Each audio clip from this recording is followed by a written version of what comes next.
हमारे कोचिंग में बहुत ही अच्छे तरीके से पढ़ाई जाती है। सभी को एकता बंधुता के बारे में बताया जाता है। मैम यहाँ पे हमारे कोचिंग में फिजिक्स, केमिस्ट्री, मैथ, कानून, राज्य व्यवस्था, अर्थव्यवस्था, संविधान या महापुरुषों की जीवनी सभी के बारे में बताया जाता है। मेरे सर ही मेरा बहुत साथ देते हैं। सभी लोग यहाँ पे फीस देते हैं, शुल्क भी देते हैं, निःशुल्क देते हैं, लेकिन सर मेरा फीस नहीं लेते। क्या बनोगी पढ़कर?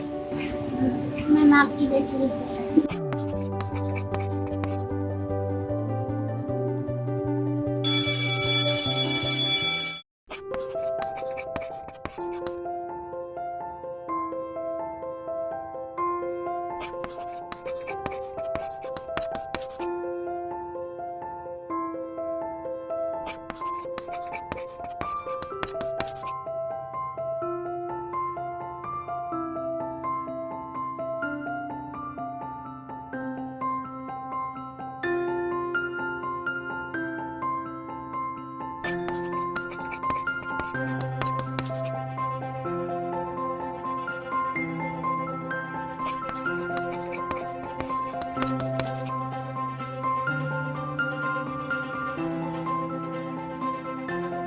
हमारा उद्देश्य यही है, सरकारें बहुत कार्य कर रही हैं, इसके बावजूद भी जो कमज़ोर वर्ग नहीं पहुंच पा रहा है, जिसके पास शिक्षा नहीं पहुंच पा रही, उनको भी हम शिक्षित करें।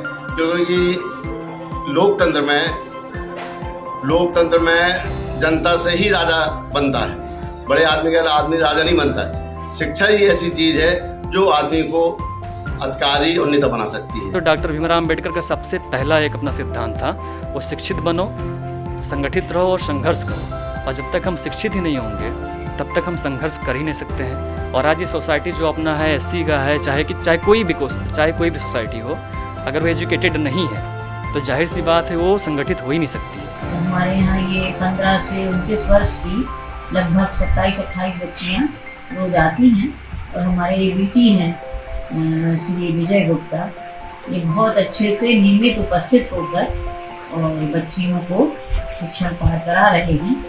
हम लोगों से जिस तरह से जो भी सहयोग बनता है उन बच्चियों के लिए, उनके बेटर फ्यूचर के लिए हम लोग वो करते हैं। मैम हमारा लक्ष्य है कि जो है इन लोग को अच्छी शिक्षा दे के एक अच्छी स्कूलों में एडमिशन दिलाएं, क्योंकि हमें मालूम चला था कि हर स्कूलों में जितना बड़ा हो स्कूल या छोटा हो 35% या 25% बच्चों को निःशुल्क एडमिशन दिया जा रहा है। तो हमारा मानना ये है कि हम इन बच्चों को उस लायक ट्रेंड करें और उस स्कूल में एडमिशन दें। और कोचिंग का उद्देश्य ये है कि जो हमारे अच्छे बच्चे हैं जो पढ़ने में बहुत तेज़ हैं, तो उनकी सारी प्रॉब्लम क्लास में नहीं हल हो पाती है। उनको हम एक्स्ट्रा समय देते हैं उनकी प्रॉब्लम को हल करने के लिए। और दूसरी तरफ जो बहुत कमज़ोर बच्चे हैं पढ़ने में, वो भी क्लास में समझ नहीं पाते हैं, तो उनको भी हम अलग से पढ़ाते हैं।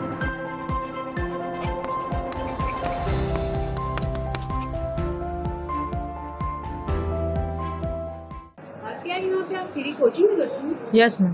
किस सब्जेक्ट से कर रही हूँ? Science, English and math. क्या तैयारी है? रिवीजन पूरा होता है हम लोग का जो पढ़ाया जाता है। संविधान के बारे में बताया जाता है, इसी के साथ साथ साइंस के बारे में, फिजिक्स, केमिस्ट्री सभी के बारे में बताया जाता है। हमारी कोचिंग शायद बहुत ही अच्छी है, हम बहुत लकी हैं कि मैं इस कोचिंग में पढ़ रही हूँ। आगे जाकर कंप्यूटर का कुछ काम हुआ तो ज़्यादातर लड़कियाँ कंप्यूटर पे कंप्यूटर क्लास भी खोल सकती हैं, अपना बिजनेस भी कर सकती है और कोई अपना छोटा मोटा कोर्स भी कर सकती है, किसी में जॉब भी लग सकती है। ये इस चीज़ के लिए है कि जिनके बच्चों के पास पैसे नहीं है या माता पिता नहीं है, तो वो किसी वजह से बाहर नहीं जा पाते हैं, नहीं पढ़ पाते हैं, तो आपको आपके शहर में ही इतनी अच्छी कोचिंग मिल रही है कि आप वहाँ पे मतलब फ्री ऑफ कॉस्ट पढ़ सकते हो। और फिर आपकी मतलब फीस भी इतनी ज़्यादा नहीं है कि आप नहीं दे पाओ। 1 ईयर का ओनली 2000 रुपीज़ ही तो है। मेरा ड्रीम है आईएएस। मैं आईएएस बनना चाहती हूँ। मुझे आईएएस के बारे में पता नहीं था। जब मैं इस कोचिंग में आई मुझे पता चला कि आईएएस होता क्या है। मेरे सर ने बताया कि आईएएस होता क्या है, किस प्रकार से मतलब इसकी क्या क्या पढ़ाई करनी होती है, सभी के बारे में बताया। तो मेरा ड्रीम है आईएएस। मैं आईएएस बनना चाहती हूँ। यहाँ पर बिल्कुल फ्री पढ़ाई होती है, बच्चों से कोई फीस नहीं ली जाती है। यहाँ का मोटिव है कि बच्चे जितना ज़्यादा सीख सकें वो उनके लिए उतना ही अच्छा होगा, बच्चों का भविष्य बन पाएगा। कि पापा क्या करते हैं? मेरे पापा सफाई कर्मचारी है और हम 5 बहनें, 1 भाई है। जी।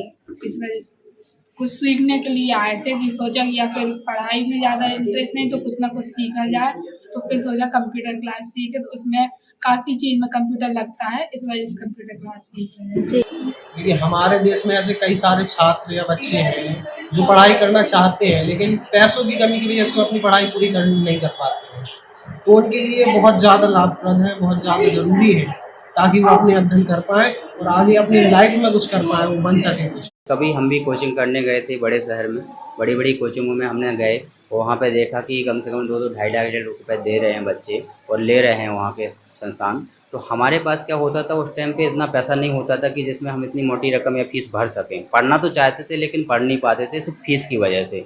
तो मैंने भी कभी कोचिंग ज्वाइन नहीं कर पाई। तो मैं नहीं चाहता हूँ कि मेरे जैसा कोई और बच्चा हो जो पढ़ना चाहता है और उसके पास फीस नहीं है तो वो फीस की वजह से पीछे हट जाए, पैसे की वजह से फीस से हट जाए।